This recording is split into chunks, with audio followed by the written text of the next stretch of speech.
Life में कभी न कभी सभी को दांत दर्द से जूझना पड़ता है।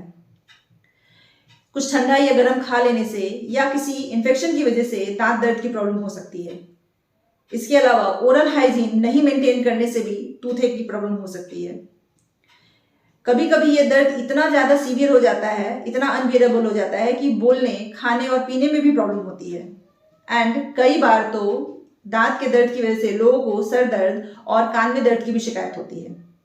आज के इस वीडियो में हम टूथेक की होम्योपैथिक ट्रीटमेंट की बात करेंगे।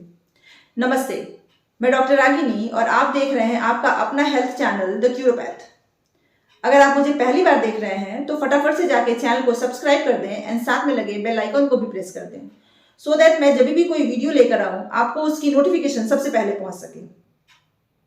तो अब चलते हैं हमारे टॉपिक की तरफ।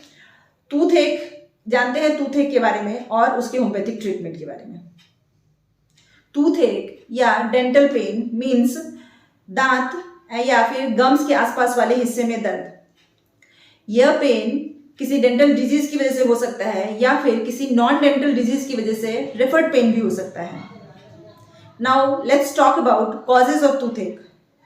जो कॉमन कॉजेज हैं टूथेक के वो हैं नंबर 1 डेंटल डीके या फिर दांतों की सड़न, नंबर 2 बैक्टीरियल इन्फेक्शन या abscess formation, number 3 fracture of tooth, number 4 अगर कोई कैविटी है तो उसकी फिलिंग प्रॉपर नहीं हुई है, नंबर 5 मसूड़ों में सूजन या फिर जिसे हम जिंजिवाइटिस बोलते हैं, and number 6 repetitive motion of tooth.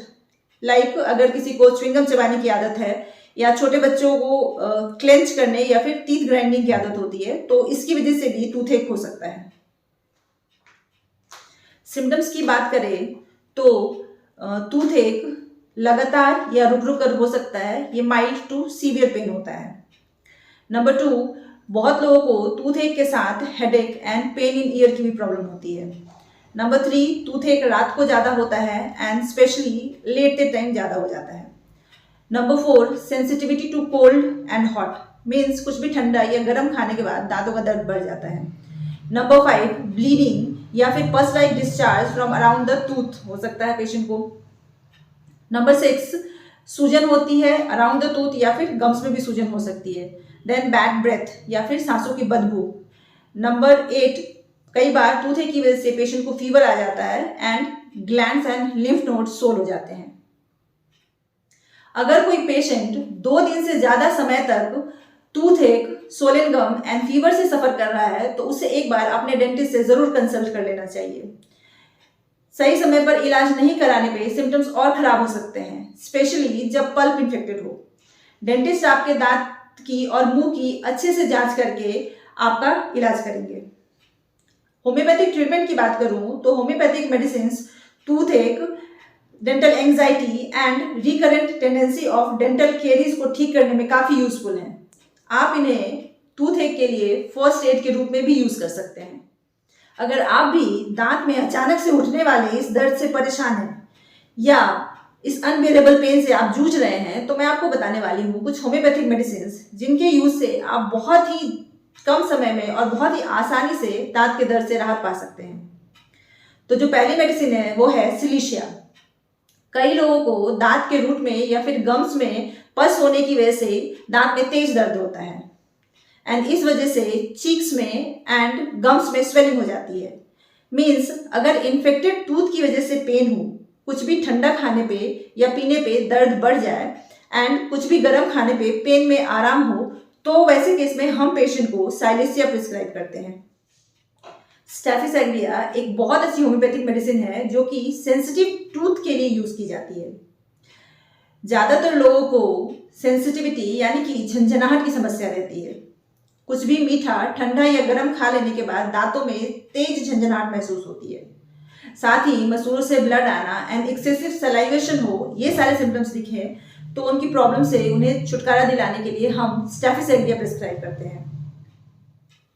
Tooth extraction के बाद होने वाले न्यूरैल्जिक पेन के लिए होम्योपैथिक मेडिसिन आर्निका मोंटाना बहुत ही यूजफुल है। टूथ फिलिंग के बाद मसूड़ों में दर्द, गले में दर्द, इसके अलावा पेशेंट का मुंह का टेस्ट बहुत ही कड़वा हो गया है, प्यास ज्यादा लगता है, गला बार बार सूखता है तो arnica Montana is the indicated medicine. Arnica Montana post surgical bleeding को स्टॉप करने के लिए भी बहुत अच्छी मेडिसिन है। अगर किसी को स्टमटाइटिस की प्रॉब्लम बार बार होती है, मीन्स बार बार मुंह में छाले आते हैं, कुछ भी खाने या पीने पर जीभ में जलन हो, मुंह से बदबू आए, मसूड़ों से ब्लड आए, दांतों का ढीलापन हो, एक्सेसिव सलाइवेशन हो, इसके साथ ही sensitivity to both hot and cold हो, तो ये सारे सिम्टम्स में होम्योपैथिक मेडिसिन मॉक्सॉल is best indicated. Tooth extraction के समय सीवियर पेन हो, पेशेंट को बहुत तेज दर्द हो, लिप से एंड गम से ब्लड जाए, tooth decay and dental caries की बॉडी में टेंडेंसी हो, स्पेशली छोटे बच्चों में, टीथ पे ब्लैक स्पॉट दिखें, तो ऐसे सिम्टम्स में हम पेशेंट को क्रियोजोटम प्रिस्क्राइब करते हैं। जॉ या गम से रिलेटेड कोई भी प्रॉब्लम हो, हेक्ला लावा बहुत ही यूजफुल होम्योपैथिक मेडिसिन है।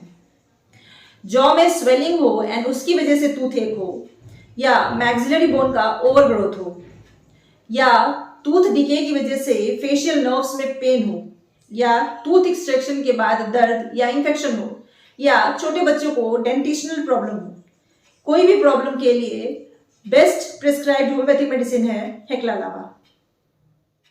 Then we have Plantago. Tooth related किसी भी टाइप के पेन से छुटकारा दिलाने के लिए हम प्लेंटेगो का यूज करते हैं। कई बार टूथ एक की वजह से गालों में स्वेलिंग आ जाता है एंड कई बार ये टूथ एक रेडिएट होकर कानों तक जाता है, जिसकी वजह से पेशेंट को ईयर एक की प्रॉब्लम होती है। एक्सेसिव सलाइवेशन की प्रॉब्लम हो एंड सेंसिटिविटी ऑफ टूथ हो, ऐसा लगता है जैसे कि दांत बहुत लंबा या बड़ा हो गया है, तब हम पेशेंट को प्लेंटेगो प्रिस्क्राइब करते हैं। डेंटल कैविटी या डेंटल केरीज के केस में प्लेंटेगो मदर टिंचर एक्सटर्नली अप्लाई करने से बहुत फायदा होता है। अगर आपको भी दांत में दर्द की शिकायत किसी न किसी वजह से होती है, तो ये मेडिसिन आपके लिए बहुत यूजफुल होने वाली है। लेकिन एक बात हमेशा ध्यान रखें, किसी भी बीमारी या किसी भी हेल्थ रिलेटेड प्रॉब्लम के लिए बिना किसी अच्छे होम्योपैथ को कंसल्ट किए आप कोई भी मेडिसिन कंज्यूम नहीं करें। आज के इस वीडियो में इतना ही। आपको मेरा ये वीडियो कैसा लगा कमेंट में लिखकर बताएं। If you find this useful then don't forget to share it with your loved ones. मिलूंगी मैं द क्यूरोपैथ के नेक्स्ट वीडियो में किसी दूसरे हेल्थ रिलेटेड टॉपिक के साथ। जब तक के लिए आप अपना और अपनों का ख्याल रखें। Do take very good care of yourself and your family and thank you so much for watching.